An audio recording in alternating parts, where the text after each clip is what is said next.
Are you stupid or just blind? Gregory Vaughn's voice cracked across the restaurant like a whip, freezing the hum of clinking glasses and polite conversation. Every eye in the room turned toward him. The billionaire CEO, one of the most recognizable figures in finance, lounged in his chair at the head of the table, his $12,000 Brioni suit, perfectly fitted, his diamond cufflinks glittering under chandeliers. The object of his ridicule was a young waitress, Maya. She clutched the tray with both hands, her knuckles whitening as she tried to keep the glasses from trembling. She had asked him a simple question, whether he preferred the Pinot Noir chilled before pouring. A question meant to show attentiveness, but Gregory saw it as weakness. I said pour it, he barked, his voice dripping with disdain. He leaned back in his chair, throwing an arm over the backrest.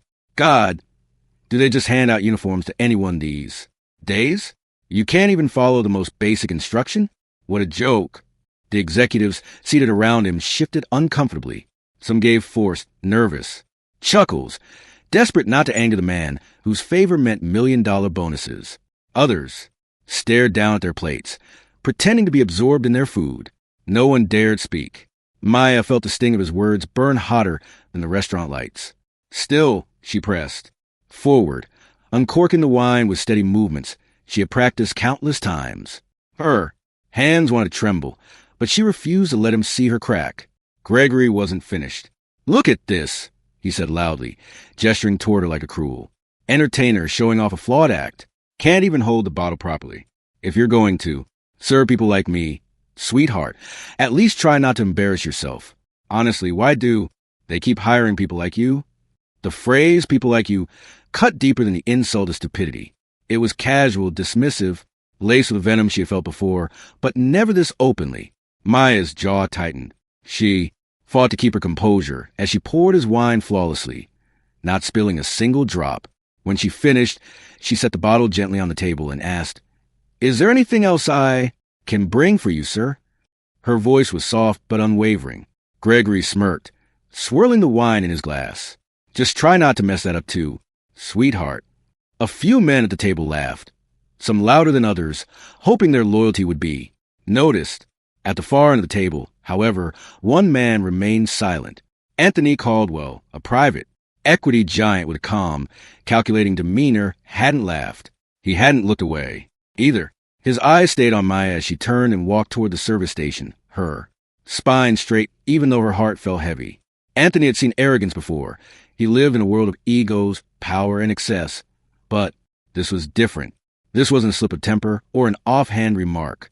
This was cruelty, performed loudly, deliberately, as if Maya's dignity were nothing more than fodder for Gregory's ego.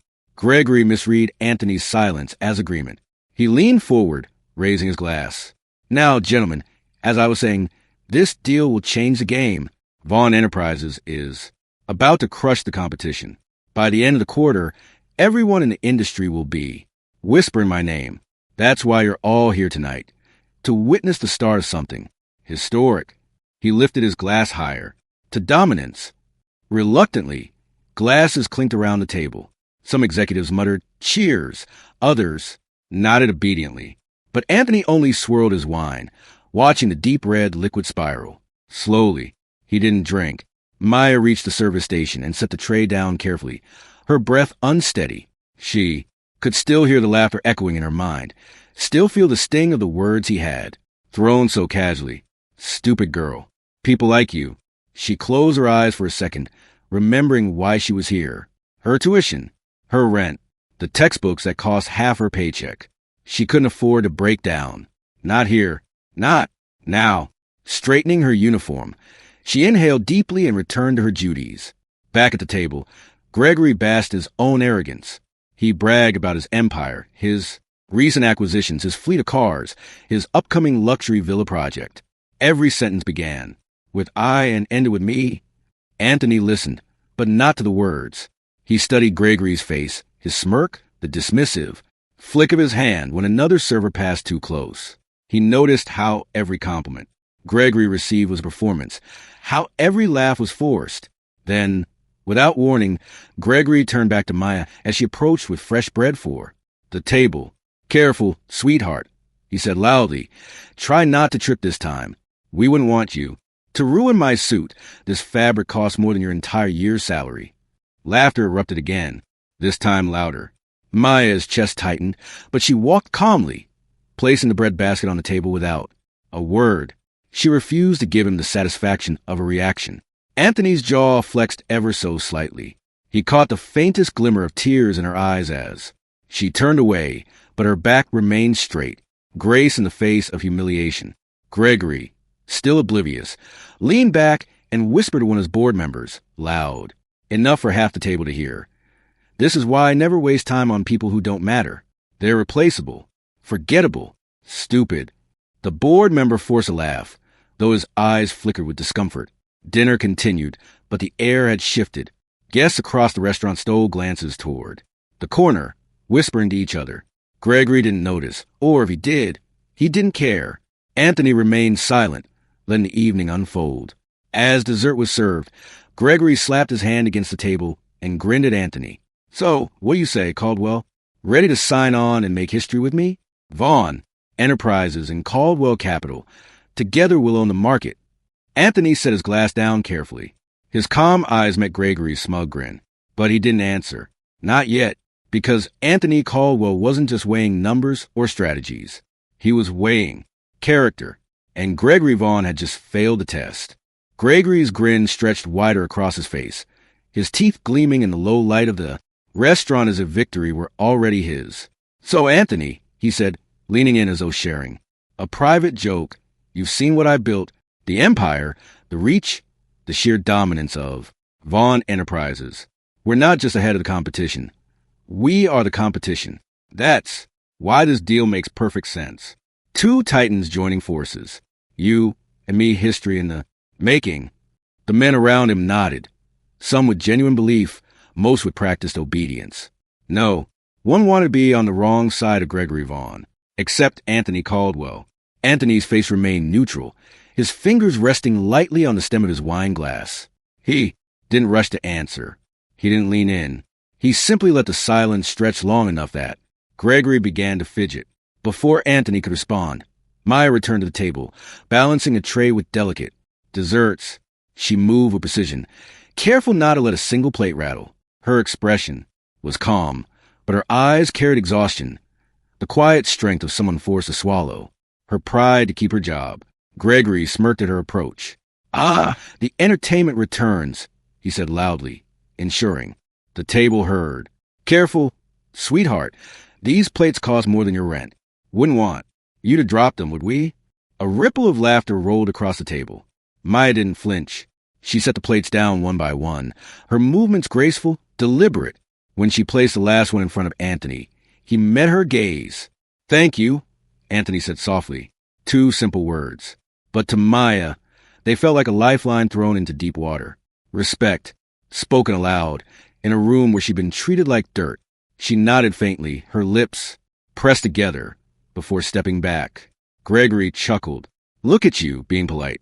She's just doing her job. Don't waste your thanks. Anthony didn't answer.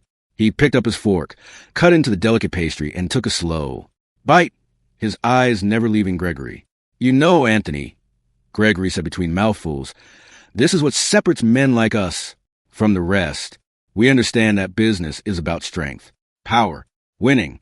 Those who hesitate, who waste time worrying about feelings or so-called dignity, they end up serving tables, not signing billion-dollar deals. Anthony tilted his head slightly, his voice calm. Tell me, Gregory, how do you measure success? Gregory laughed. Isn't it obvious? Wealth, market share, dominance, control. I don't just want to be successful. I want to be the only name left standing when the dust settles. Anthony nodded slowly, almost as if storing the answer in a mental ledger. Maya reappeared, refilling water glasses. When she reached Anthony, he looked up and, You? He asked quietly. Maya froze. Me? Gregory groaned dramatically. You're asking her? She's a waitress. What could she possibly know about success? Anthony's eyes stayed on Maya. I'd still like to hear her answer. Maya hesitated, her cheeks warming under the sudden attention. But Anthony's expression was patient, steady, encouraging. Success, she said finally, her voice quiet but firm. It isn't about money for me. It's about finishing what I started. I'm working my way through school, nursing. Every day is hard, but every shift I complete gets me closer. Success means I can hold my head high knowing I didn't quit even when people told me I wasn't enough. Her words lingered in the air, displacing the smug energy at the table. For a brief moment, silence reigned. Anthony smiled faintly. Thank you, he said. Maya gave a small nod, then walked away. Gregory rolled his eyes. Cute, a little sob story. But let's be real. Success isn't about dignity. It's about winning. People like her can dress it up however they want, but they'll always be on the bottom. And people like us, he leaned in with a grin, will always be on top. Anthony placed his fork down gently on his plate. His face remained calm, but his silence spoke volumes. Gregory didn't notice. He pushed his chair back slightly, turning to address the table like a king addressing his court. Gentlemen, let's not kid ourselves. This deal is inevitable. Vaughn Enterprises and Caldwell Capital together will dominate the market. Every competitor will bow. This dinner? It's just a formality. By tomorrow, the papers will be signed and the world will know. My name is untouchable. He raised his glass again. To victory. Some executives echoed him, though their voices lacked conviction. Anthony swirled his wine, watching the red liquid spiral. He didn't drink. Gregory turned to him expectantly. Come on, Anthony. Raise a glass. Let's seal it right. Here. Anthony set his glass down gently. His gaze met Gregory's, unblinking. Not yet. A flicker of irritation crossed Gregory's face. He forced a laugh. You're playing hard to get. I see. That's fine.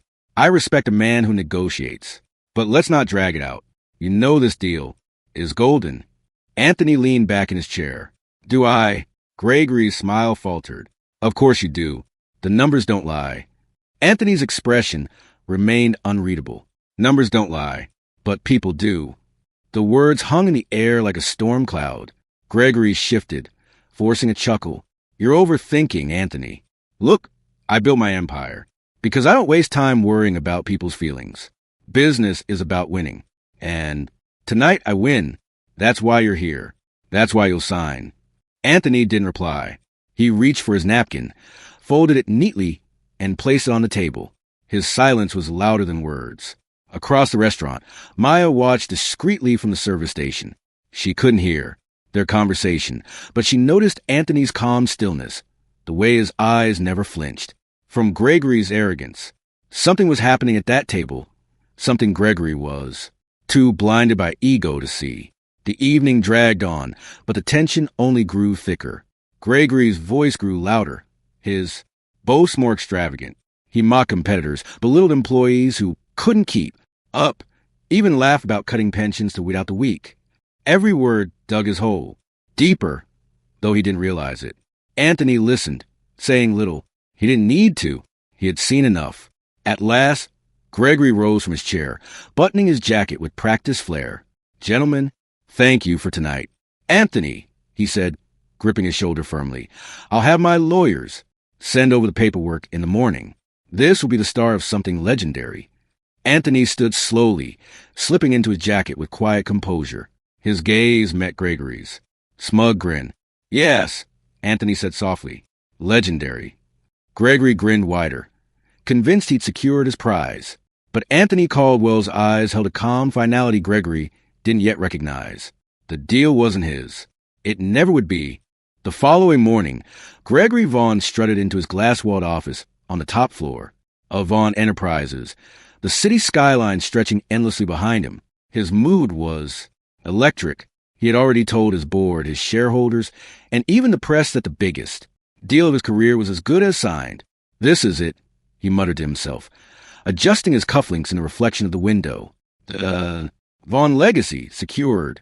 His assistant rushed in with a folder.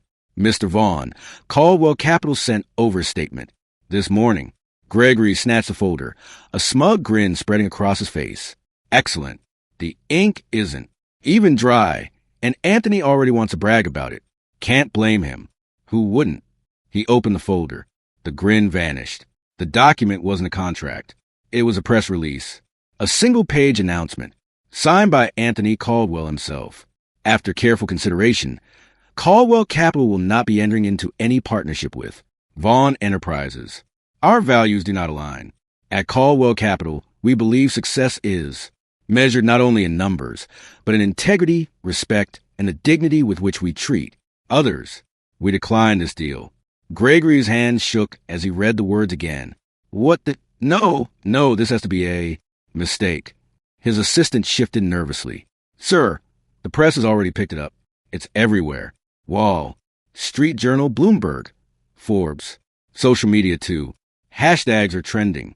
Hashtag Caldwell Integrity. Hashtag Vaughn Arrogance. Gregory's chest tightened. Trending.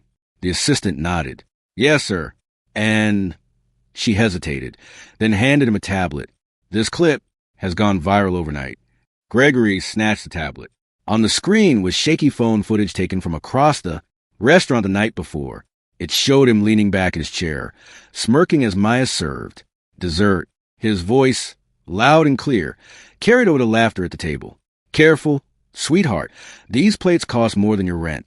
Wouldn't want you to drop them, would we? The video paused on Maya's face, composed, proud, refusing to give him the satisfaction of breaking. The caption beneath the video read, "This is how billionaire Gregory Vaughn treats workers." Anthony Caldwell's response? Refusing a $3.5 billion deal. Integrity matters. The video had millions of views. Comments flooded the screen. Respect to Anthony Caldwell. Finally, a CEO with morals. Gregory Vaughn just learned money can't buy character. That waitress held more dignity in silence than he ever will in power. Gregory's face burned. He hurled the tablet across the room, shattering it against the wall. Get Anthony on the phone, he barked. But Anthony Caldwell wasn't answering. Across town, Anthony sat in his office, calm as ever. He wasn't watching stock tickers or press coverage. Instead, he had invited Maya in for a private meeting. She entered hesitantly, clutching her bag. Mr. Caldwell, you wanted to see me? Anthony smiled warmly. Please call me Anthony. And yes, I did. He gestured to a chair. Sit. Maya sat nervously. Is everything okay? I thought maybe. Anthony interrupted gently. I wanted to thank you. Last night, your words reminded me of something I will never forget. Success without integrity is failure. You spoke truth when it mattered most. And I heard you. Maya's eyes widened. I was just answering your question.